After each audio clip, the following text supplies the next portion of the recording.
Gente, boa noite. Chegou o momento de darmos início à reunião da noite de hoje.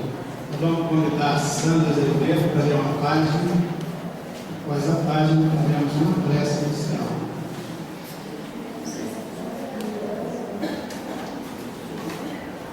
Autenticidade dos Evangelhos. A nobre figura de Jesus ultrapassa todas as concepções do pensamento. Eis porque ela não pode ser criada pela imaginação. Nessa alma, de uma serenidade celeste, não se vê nenhuma mancha, nenhuma sombra. Nela, todas as perfeições se fundem com uma harmonia tão perfeita que ela nos aparece como um ideal realizado. Sua doutrina, toda de amor e de luz, dirige-se especialmente aos humildes e aos pobres, a essas mulheres, a esses homens do povo curvados para a terra, a essas inteligências rebaixadas sob o peso da matéria e que esperam na prova e no sofrimento a palavra de vida que deve consolá-los e reanimá-los. E essa palavra lhes é dada com uma tão penetrante doçura, exprime uma fé tão comunicativa que expulsa todas as suas dúvidas e os leva a seguir os passos do Cristo. O que Jesus denominava pregar aos simples o Evangelho do Reino dos Céus era colocar ao alcance de todos o conhecimento da imortalidade e do Pai comum, do Pai do qual se ouve a voz na paz do coração, na tranquilidade da consciência. Pouco a pouco, essa doutrina, transmitida oralmente nos primeiros tempos do cristianismo, se altera e se complica sob a influência das correntes contrárias que agitam na sociedade cristã. Os apóstolos, escolhidos por Jesus para continuar sua missão, souberam compreender o bem, receberam o impulso da sua vontade e da sua fé, mas seus conhecimentos eram limitados e eles só puderam conservar devotadamente pela memória do coração as tradições, as ideias morais e o desejo de regeneração que Jesus lhe havia feito sentir. Em seu percurso pelo mundo, os apóstolos se limitam, portanto, a criar de cidade em cidade grupos de cristãos a quem revelam os princípios essenciais. Depois, prematuramente, vão levar a boa nova a outras regiões. Os evangelhos escritos em meio às confusões que marcam a agonia do mundo judaico, depois, sob a influência das discussões que assinalaram os primeiros tempos do cristianismo, se ressentem das paixões, dos preconceitos da época e da perturbação dos espíritos. Cada grupo de fiéis, cada comunidade tem seus evangelhos, que diferem ou mais ou menos dos outros. Grandes disputas dogmáticas agitam o mundo cristão e provocam perturbações sanguinolentas no império, até que Teodósio, dando a supremacia ao papado, impõe a opinião do bispo de Roma à cristandade. Desde então, o pensamento muito fecundo, criador de diversos sistemas, será oprimido. Leon Denis, do livro Depois da Morte. Vamos orar. Senhor Jesus, divino e querido Mestre, nesse momento, Senhor, onde reunimos o seu santo nome e agradecemos, Senhor, por estarmos aqui em seu nome, agradecendo a espiritualidade amiga que se encontra nesta casa, ao Pai ouvindo, que o Senhor possa ampará-los e que eles possam, Senhor, estarmos nos reunindo. Estou indo a palestrante da noite de hoje, trará a palavra, o Evangelho, e que possamos assimilar com clareza todo esse discorrer da palestra da noite de hoje. Que o Senhor fique conosco, nos amparando, nos abençoando. Graças te damos por estarmos aqui, essenciais. Gente, nós estamos aqui aqui hoje, recebendo a presença aqui, muito prazer, Rita Cora, do Centro Espírita, do Laje do Mariana, já conhecido por alguns, por outros não.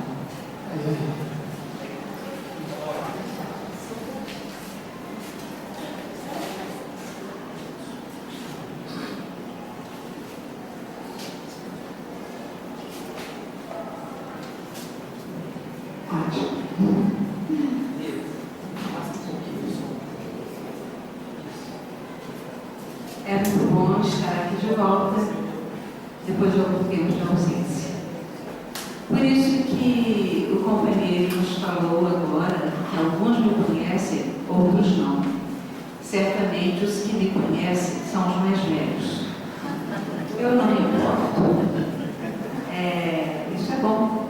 Sinal de que eu já estou aqui, não é, há algum tempo para poder fazer alguma coisa boa.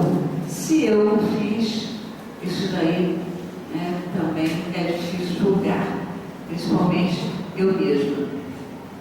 Bom, enfim, é uma alegria grande estar com os senhores novamente.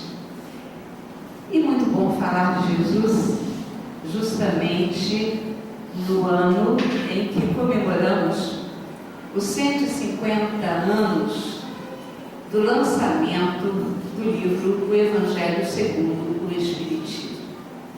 É muito bom lembrar que o título do livro, o título definitivo do livro, que é o compêndio moral das lições do Espiritismo, do seu aspecto religioso, digamos assim, religioso filosófico, o título é O Evangelho segundo o Espiritismo. Vejamos que isso diz muita coisa. Não é o Evangelho, não é o Espiritismo segundo o Evangelho. É o Evangelho segundo o Espiritismo. É muito bom que os espíritas, que nós espíritas, tenhamos consciência disso. Por quê?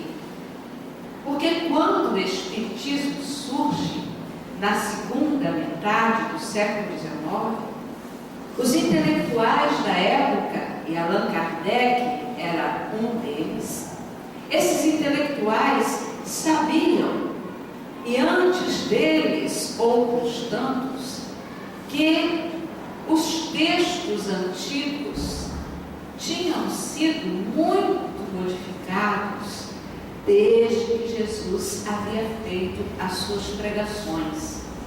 Sabemos que Jesus, ele próprio, não escreveu nada.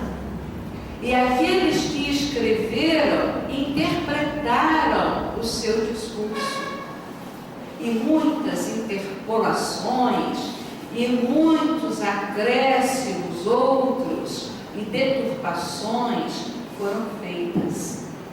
Ele próprio sabia que isto iria acontecer. Tanto é que nos apontou que apareceria um dia, que surgiria o Consolador para recolocar cada coisa em seu lugar. Se Jesus nos prometeu o Consolador, porque sabia que naquela época nem todos compreendiam a sua mensagem, porque sabia que aquela era uma raça de adúlteros, isto é, de pessoas que iriam adulterar, modificar as suas pregações. E este Consolador apareceu, segundo a tradição judaica cristã espírita, no segundo 800.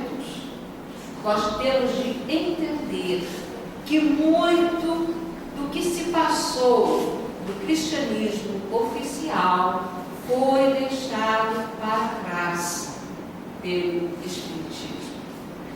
Então o Espiritismo vai retomar o cristianismo em sua essência. Daí ser chamado de cristianismo redivivo. Daí o livro ser chamado o Evangelho segundo o Espiritismo, porque o Consolador vai recolocar cada coisa em seu lugar. Graças às pesquisas científicas da época, graças ao progresso, não só da ciência, mas também do pensamento filosófico da época, das conquistas também da filosofia. O nosso codificador era um homem extremamente culto e ciente de todas essas verdades. Tanto é que na introdução ao Evangelho segundo o Espiritismo, ele nos faz a famosa advertência quanto às partes em que se divide o Evangelho, ou os Evangelhos se dividem, os Evangelhos que constam oficialmente da Bíblia. Ele nos aponta que das partes divididas por temas, por áreas de conhecimento e de abrangência, apenas uma é intocável, que é a parte moral. As outras todas, as que tratam dos milagres, as que tratam de fundamentos, às vezes arranjados para que se determinassem os dogmas do cristianismo oficial, aquelas que tratavam e tratam da biografia de Jesus, enfim, todas as outras, com exceção da parte moral, eram passíveis de polêmicas e de dúvidas.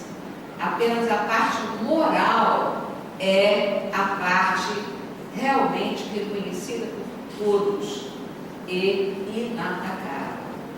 Esta é a parte escolhida pelo Espiritismo como aquela que vai reunir os ensinamentos morais que nós devemos seguir. Por isso a fé espírita é a que raciocina, é aquela que pesa, pondera, pesquisa. E então, neste caso, quando Allan Kardec, no capítulo 23, dá como título para determinadas abordagens que faz Jesus, e Kardec cita passagens do Evangelho de Mateus e de Lucas, quando ele, o codificador, dá a este capítulo o título, ele é que dá o título de estranha moral, já levanta ali uma espécie de dúvida, de indagação, de algo que nos provoca o raciocínio, que nos desafia a lógica. Que moral estranha é esta?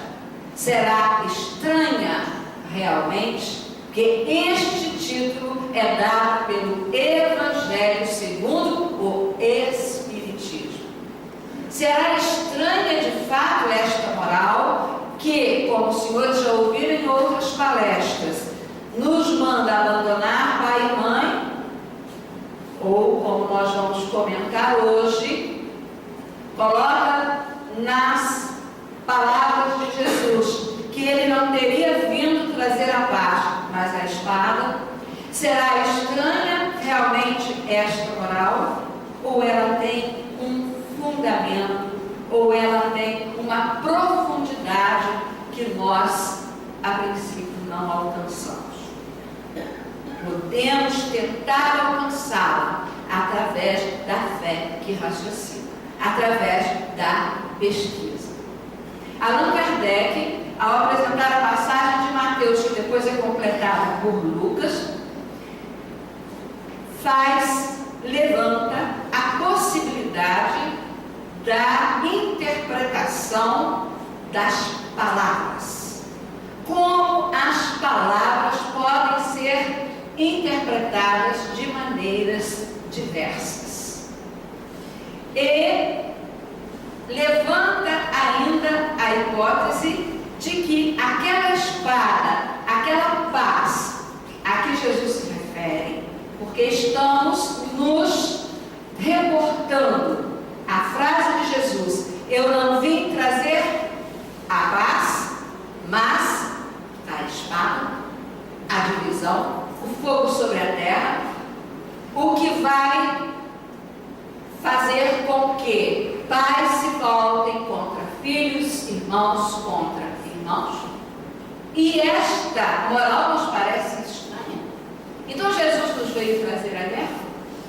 Kardec levanta a possibilidade de essas palavras terem sido usadas de maneira não muito correta, através de traduções e traduções, versões e versões ao longo do tempo. E faz as suas interpretações seguintes. É lógico que nós espíritas sabemos que a vida é uma só, mas as existências são muitas. Hoje, aproveitando este capítulo e aproveitando conhecimentos outros da própria codificação, de O Livro dos Espíritos, do Céu e do Inferno e de outras obras subsidiárias, de filósofos da primeira hora do Espiritismo, como o próprio Leon Denis, cujo texto, não é? Cujo fragmento de texto acabamos de ouvir na entrada, na abertura dessa reunião. Aproveitando, enfim, essas reflexões, vamos fazer uma abordagem das duas palavras, paz e espada. Sabemos que Jesus nasce numa cultura que é a confluência de Oriente e Ocidente. Sabemos que na época de Jesus, cruz, espada, paz, enfim, vários símbolos são usados e eram utilizados, inclusive antes dele, com significados diferentes daqueles que conhecemos hoje. Tomemos, por exemplo, a palavra paz.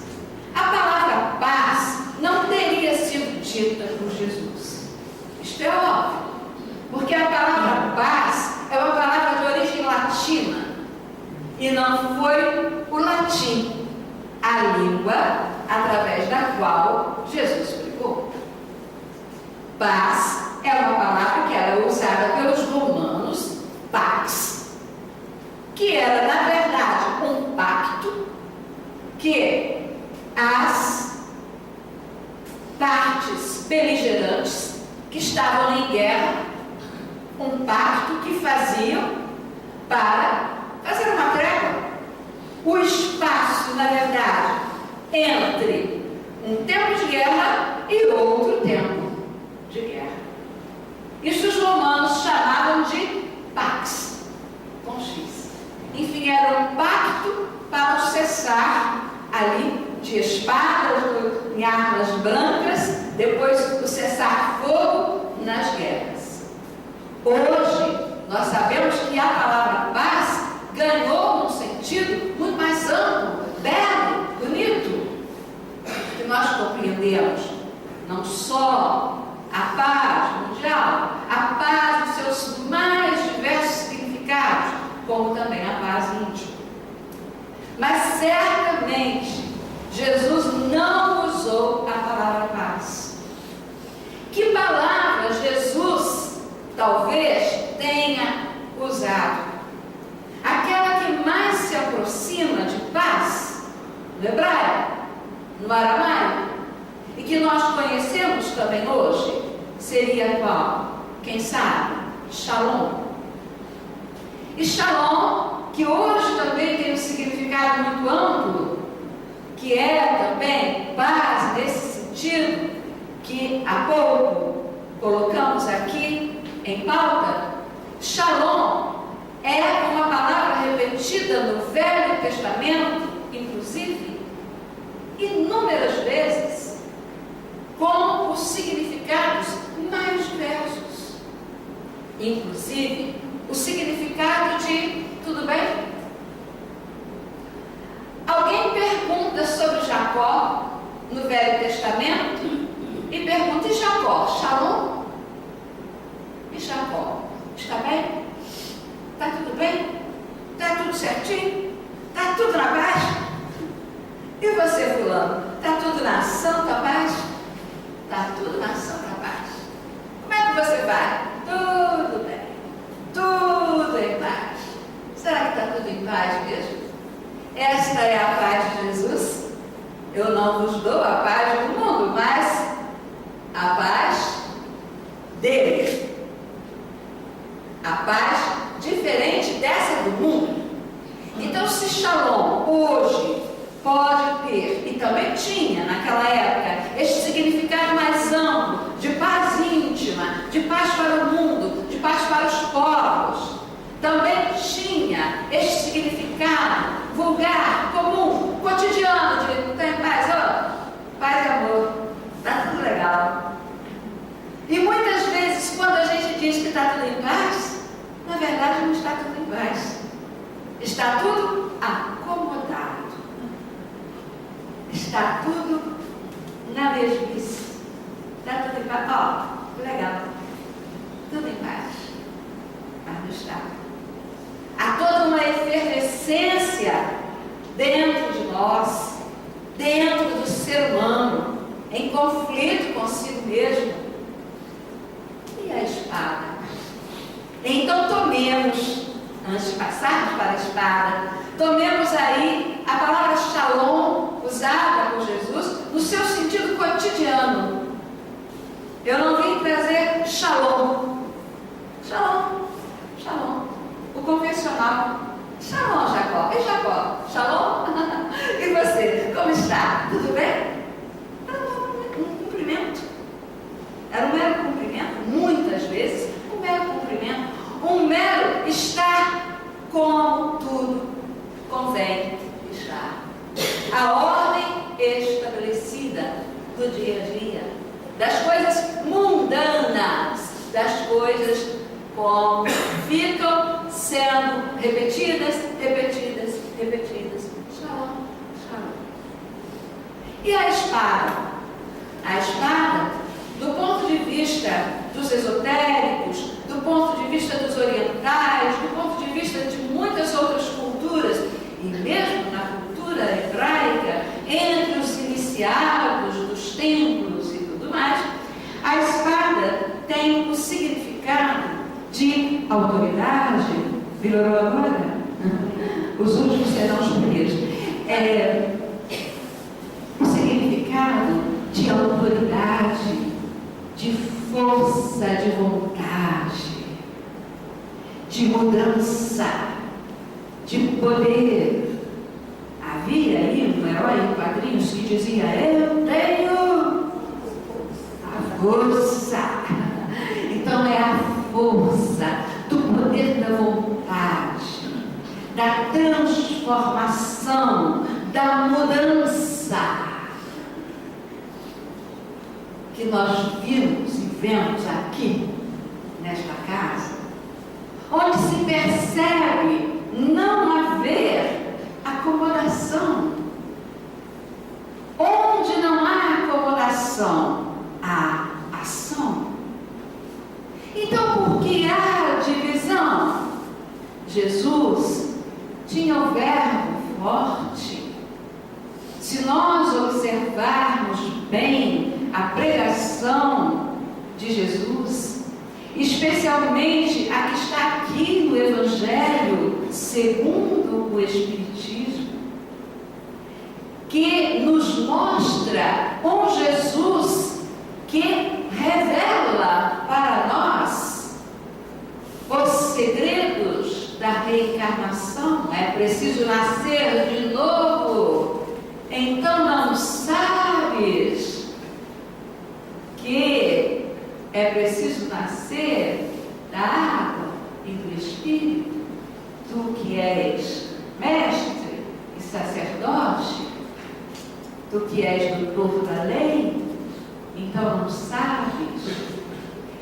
É preciso renascer, e então é preciso deixar para trás, a cada renascimento, o que nós temos de atavismos, o que nós temos de equívocos, de existências passadas.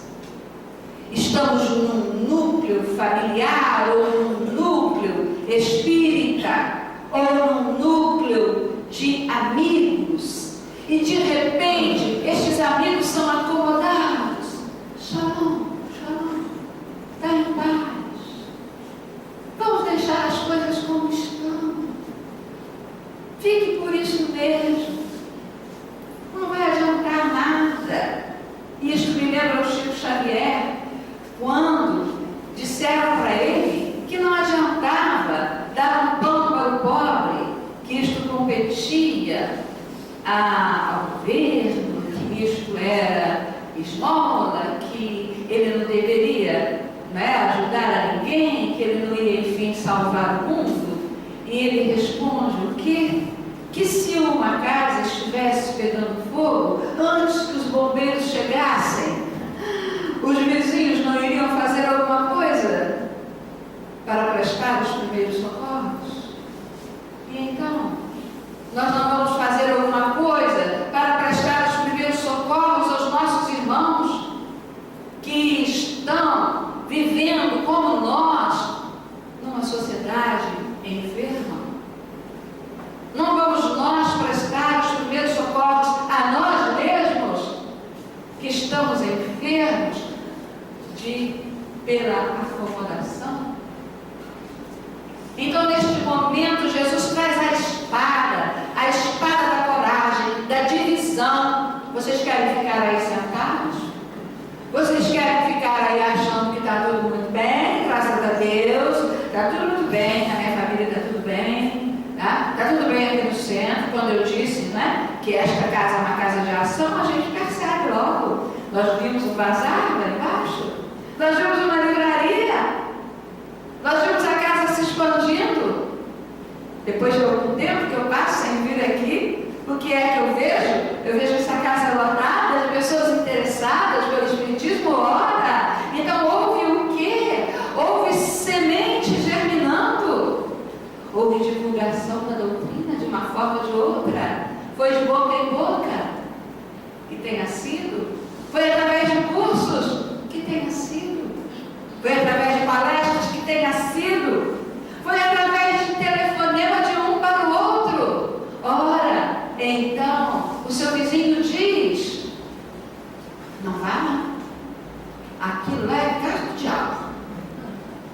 Maria Lúcia Figueiredo, aquilo é uma bruxa, deveria ser queimada em praça pública. Não vai não, aquilo é coisa do diabo. Então você vai se quedar. Shalom, é isso mesmo? Não, você vai realmente dividir. É a casa dividida. É a casa dividida quando você vai por onde a sua consciência indica. O caminho por onde a sua consciência indica. Não precisamos brigar. Jesus não nos convida a brigar. A espada de Jesus, a divisão a que Jesus se refere, não é a da briga, é a da coragem de dar passos diferentes no caminho novo. Porque o que é que ele veio nos trazer? A boa nova. Jesus é chamado por alguns historiadores de um judeu marginal, um judeu revolucionário. Bom, mas essas palavras, espada, eu não trouxe a paz, eu trago a espada. Ao mesmo tempo ele fala da paz que ele dá e não a paz do que Jesus nos fala numa linguagem tão contraditória, mas depende do contexto. É preciso saber ler, é preciso saber interpretar, é preciso saber, cada um de nós, se situar para compreender o que é que Ele nos pede, para que possamos fazer a diferença dessa existência enquanto estamos a caminho. Eu posso dar toda a atenção ao meu pai, à minha mãe, ao meu irmão, eu não preciso brigar com ele. Assim como nessa divisão não há necessidade de haver contendas. A divisão, irmão contra irmão. Será que existia mesmo essa palavra contra? Contra é uma preposição. No hebraico, no aramaico, é muito difícil se fazer a tradução para o grego e depois para o latim, porque a língua e o dialeto, né, o aramaico, enfim, são falares e registros escritos com pobreza de preposições, de conectivos, de palavras de ligação e até de vogais. Uma palavra muda de significado, há poucas vogais, elas não são línguas vocálicas como as nossas. As nossas que eu digo, as neolatinas, as que são do ramo anglo-saxão, por exemplo, o inglês, o alemão. Enfim, ela é muito difícil. Então nós temos que pegar essa essência, e houve muitas modificações, e a essência é essa. Um vai por aí? Não, eu não vou por aí. O meu pai pode ir por aí, mas eu não vou por aí. Eu vou por onde me levam os meus próprios passos, e os meus próprios passos vão me levar para o caminho que Jesus me ensina. De uma maneira fanática, porque Jesus é Deus. Não, nós sabemos que Jesus não é Deus. Porque me convém.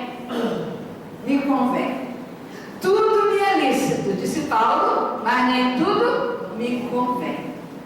Agora nós vamos fazer aí um salto entre a época de Jesus e a nossa época. Psicólogos, pessoas cientistas que estudam a mecânica quântica estão hoje comprovando que Jesus tinha razão. Mas Jesus tinha razão. Em qualquer coisa, se pegarmos o Evangelho segundo o Espiritismo, nós vamos verificar o seguinte, que se fizermos aquilo que Jesus nos sugeriu, nós seremos muito felizes. Muito mais felizes.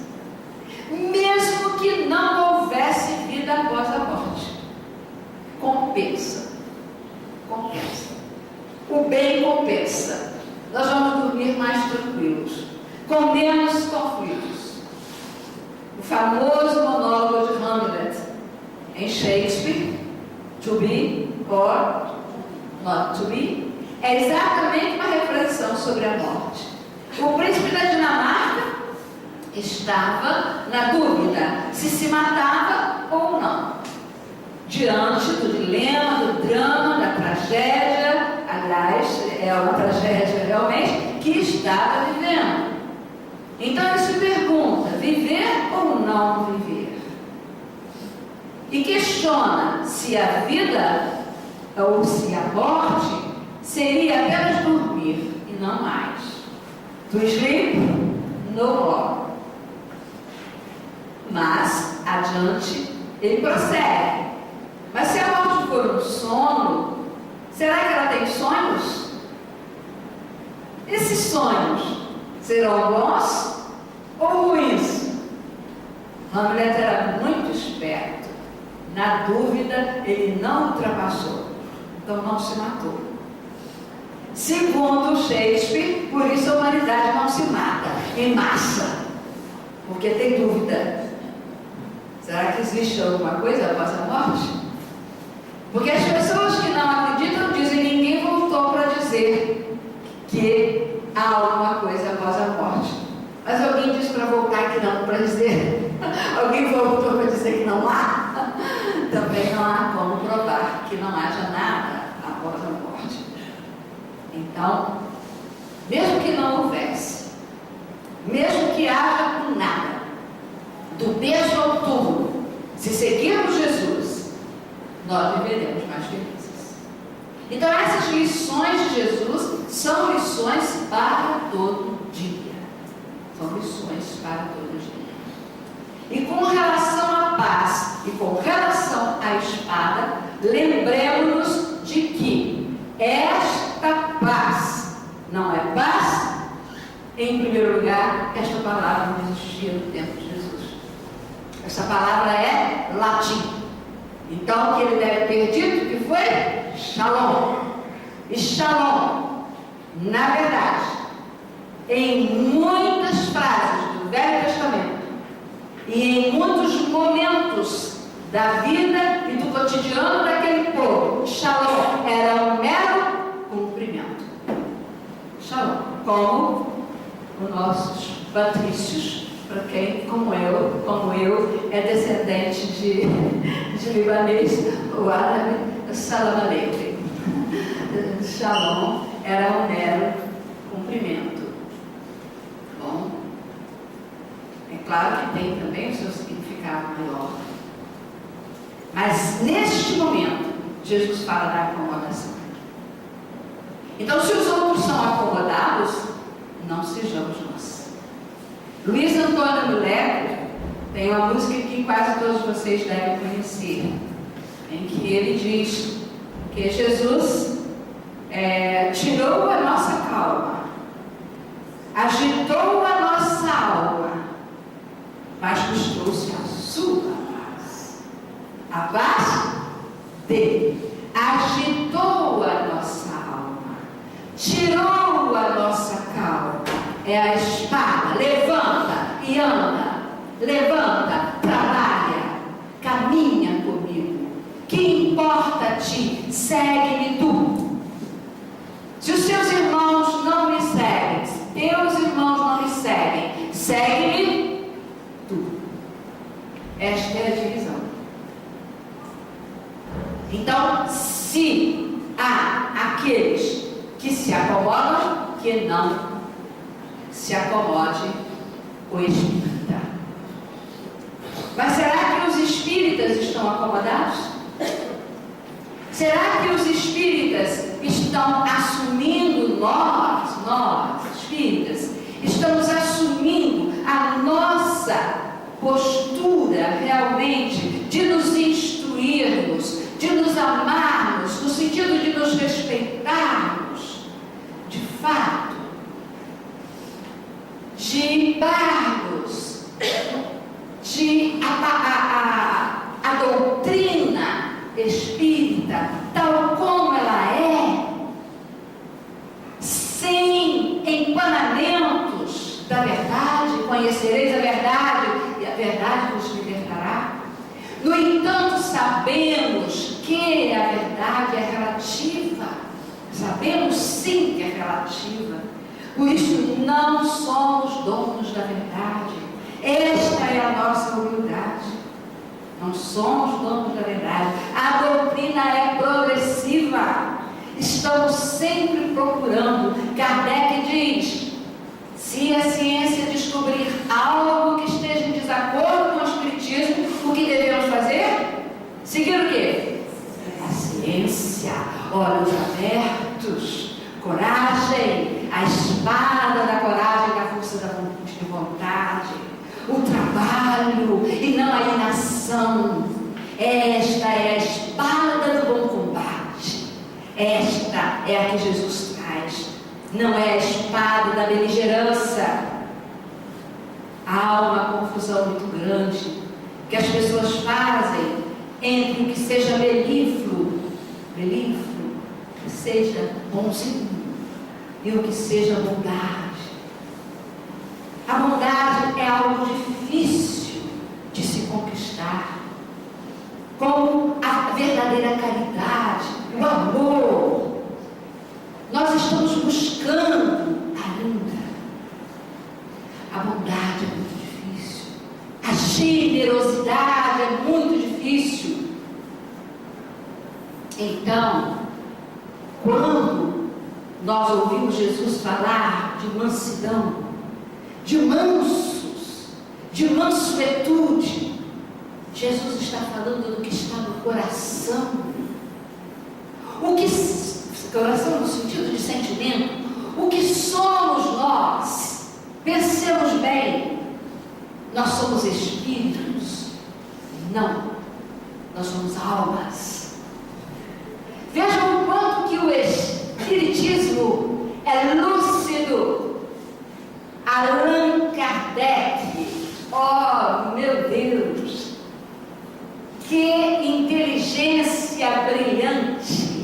Allan Kardec, na introdução ao Livro dos Espíritos, faz uma diferença didática e muito profunda entre o que seja alma e o que seja espírito. Espírito é o nosso estado natural. Alma é o espírito, o quê? Encarnado. Agora, perguntemos-nos, a matéria influencia o espírito? Influencia sim, e muito. A matéria limita muito o espírito. Quem tem TPM sabe disso. É ou não é? É mesmo? E então, a matéria influencia o espírito, porque ela pode limitar muito o espírito, conforme o corpo que o espírito, ele próprio, compôs para si mesmo. Limitações de ordem cerebral, de ordem física, e até as nossas idiosincrasias do dia a dia. Você tem uma enxaqueca terrível, então não é possível que você viva sorrindo maravilhosamente para todo mundo. Você está sofrendo de uma enxaqueca, você está numa cólica renal terrível. Então, seu irmão espírita diz: ó, você deveria estar sorrindo e agradecendo esta dor, esta cólica renal.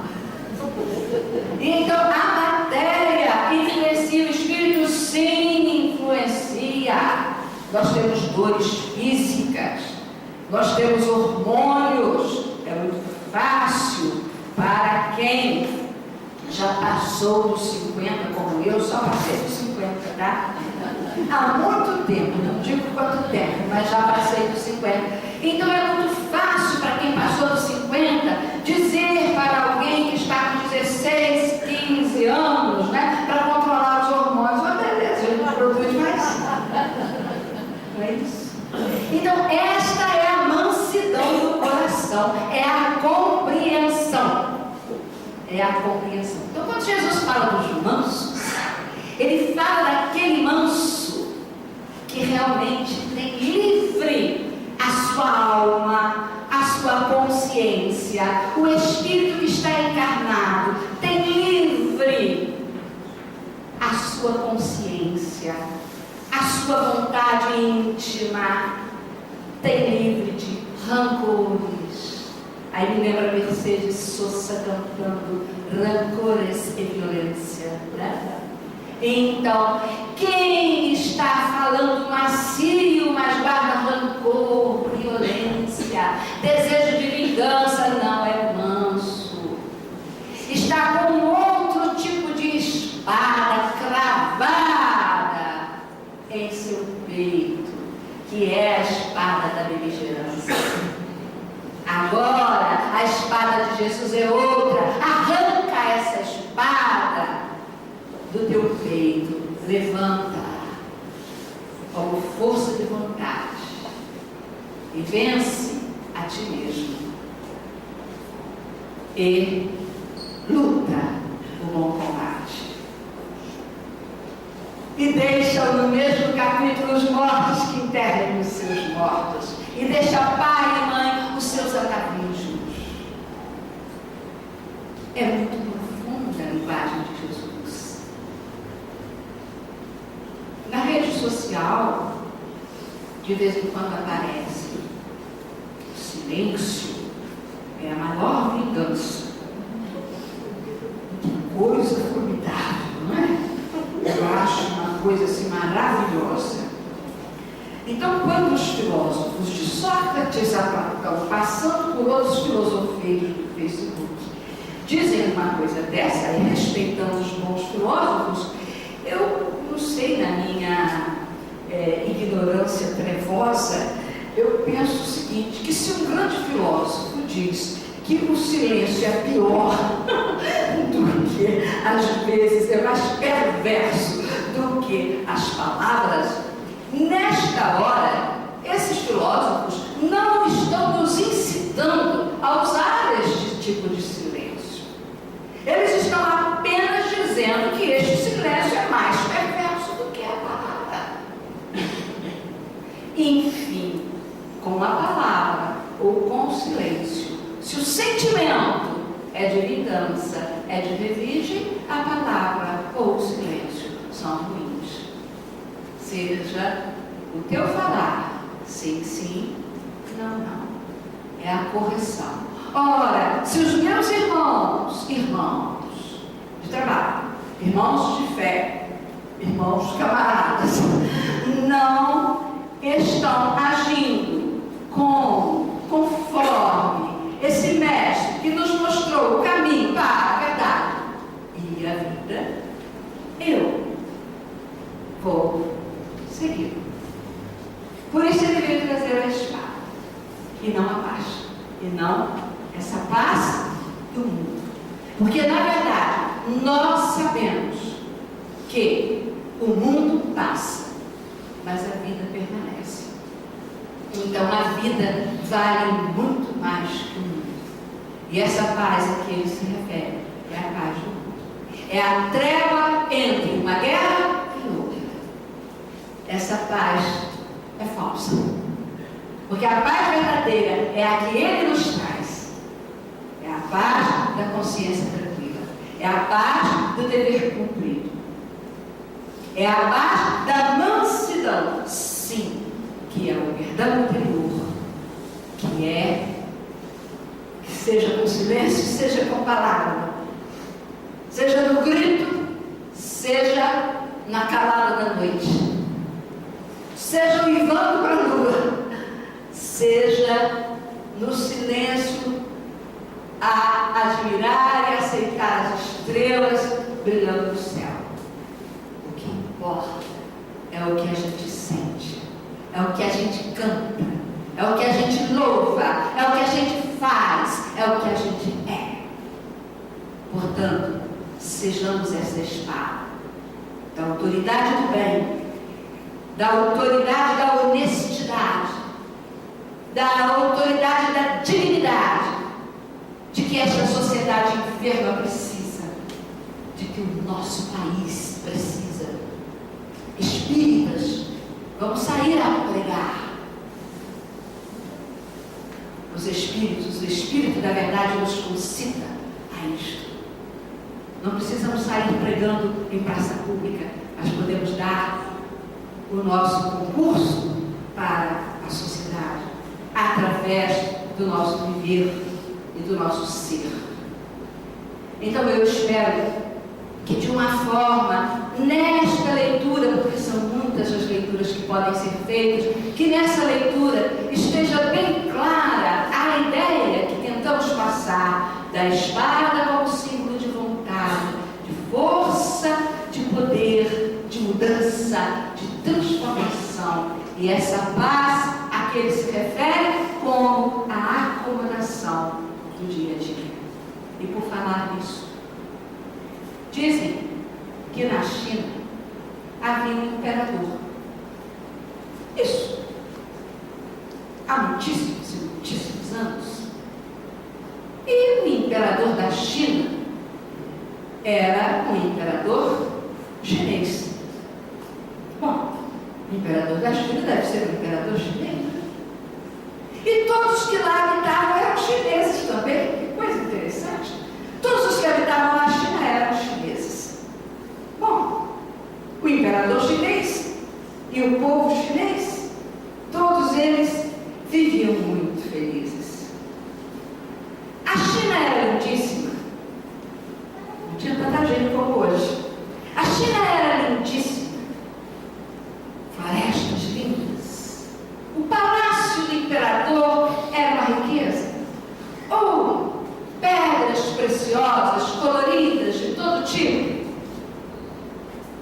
Havia também geishas. Essas eram chinesas. Eram emprestadas do Japão, mas estavam lá. Havia alguns imigrantes, dizem que alguns de Bom Jesus. Estavam todos lá na China. Apertavam os olhinhos e tal, estavam todos lá na China, naquele tempo, reencarnados lá. Então, os camponeses viviam muito felizes porque as florestas lindas, os campos, as campinas se estendiam até o mar, os rios lindos, murmurantes. E o imperador vivia muito feliz. Até que um dia, um camareiro ouviu de um porteiro, que ouviu de um cozinheiro, que ouviu de uma rapariga que trabalhava na cozinha do palácio, que um certo pescador vivia tranquilo e feliz num canto da floresta e toda tarde ele se deitava para ouvir um canto maravilhoso de um pássaro, o rouxinol. O rouxinol cantava lindamente e o pescador era embalado por aquele canto. Isto chegou aos ouvidos do imperador, fazendo o caminho contrário da rapariga para o cozinheiro, do cozinheiro, para o camareiro, do camareiro, para o soldado, do soldado, para o ministro. Aquele reino era cheio de cores, ministros, embaixadores, etc. E o imperador ficou sabendo, mandou buscar o rouxinol. E vai outro, e o rouxinolzinho aparece no castelo, no palácio do imperador e pergunta: o que devo fazer, senhor? Não se espantem. Rouxinolzinho em história fala. Então ele disse: o que devo fazer, senhor? E o imperador: cantar. Então o rouxinolzinho contou. O imperador foi às lágrimas de tanta emoção. Aí se fizeram filas e filas, dias e dias, semanas e semanas, meses e meses. Houve uma noite que o rouxinol cantou 134 vezes. E ficou cansadinho, até o rouquinho ele ficou. Chamaram o farmacêutico de Bom Jesus, deram uma pastilha a ele, mas não resolveu nada, foi parar embaixo do Mulheré no hospital, não tinha médico, aí foi para Itaperuna, enfim, foi para o SUS, não deu jeito, o Lazarinho, enfim, tomou uma aguinha e melhorou.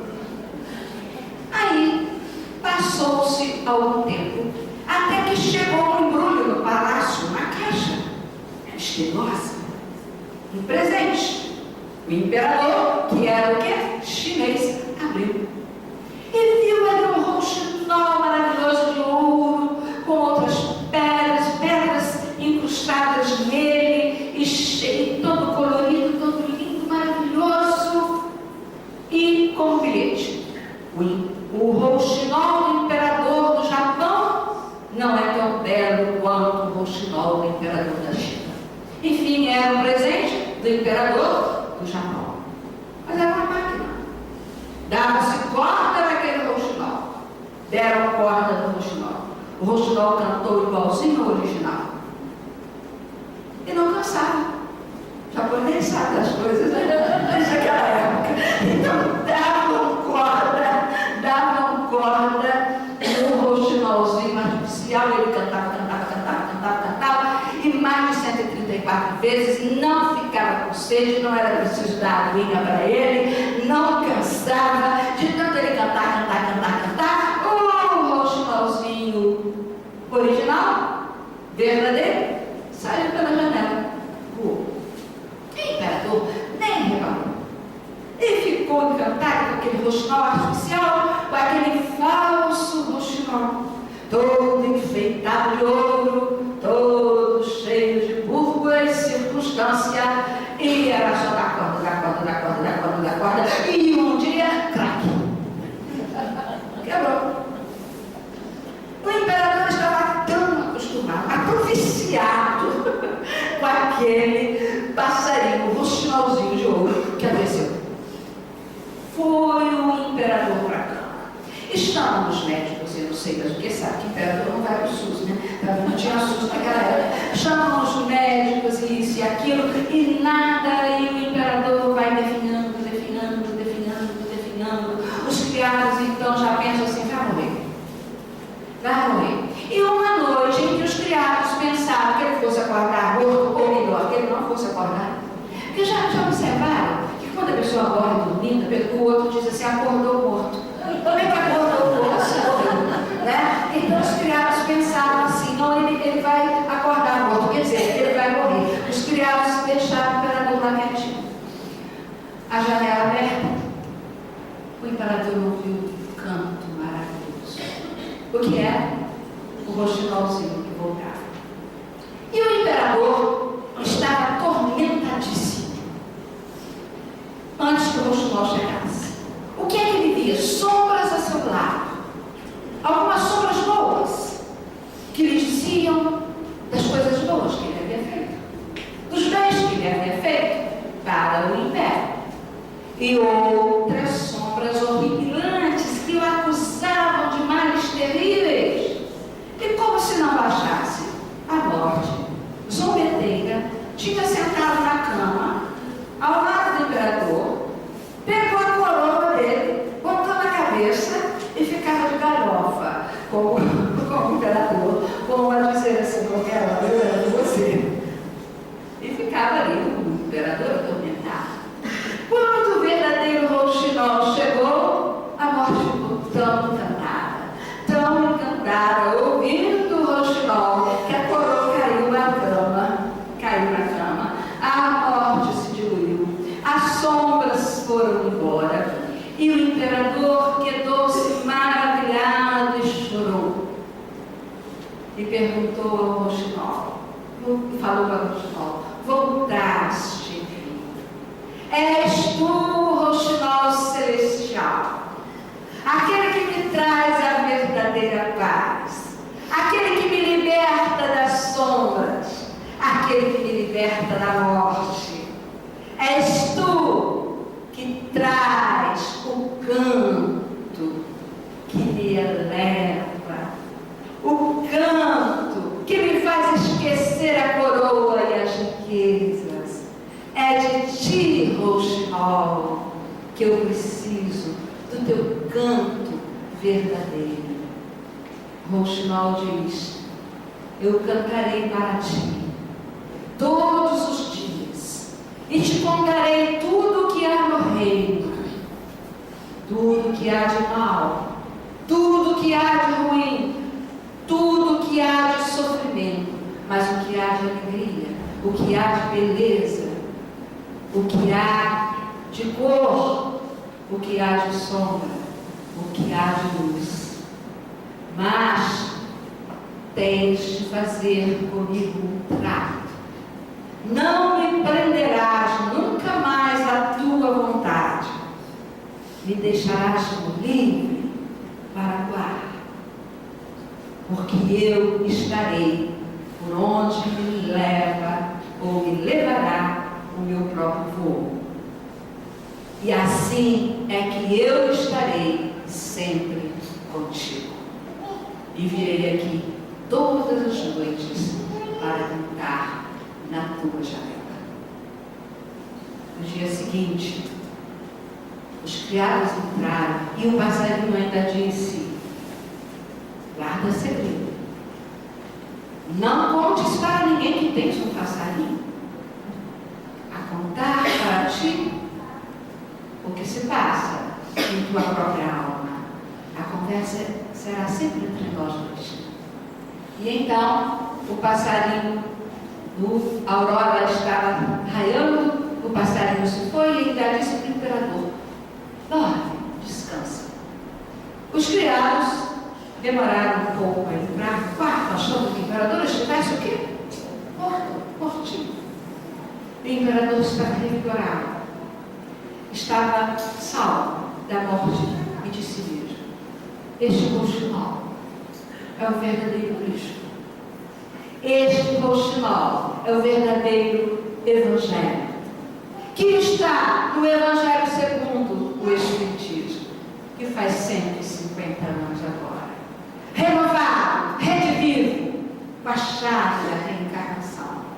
É este passarinho, e não o da máquina que está à nossa disposição, mas aquele que voa, que vai por toda parte, que está conosco, desde que saiamos dessa paz falsa da acomodação e que levantemos a espada do trabalho e da transformação pessoal, para que possamos também, dia a dia, devagar, com o nosso esforço, transformar o mundo, pelo menos à nossa volta e a nós mesmos.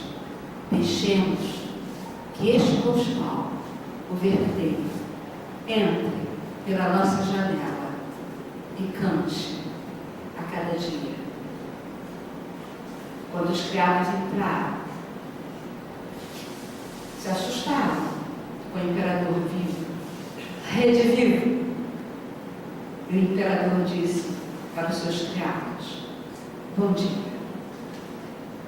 E eu digo para os senhores: boa noite.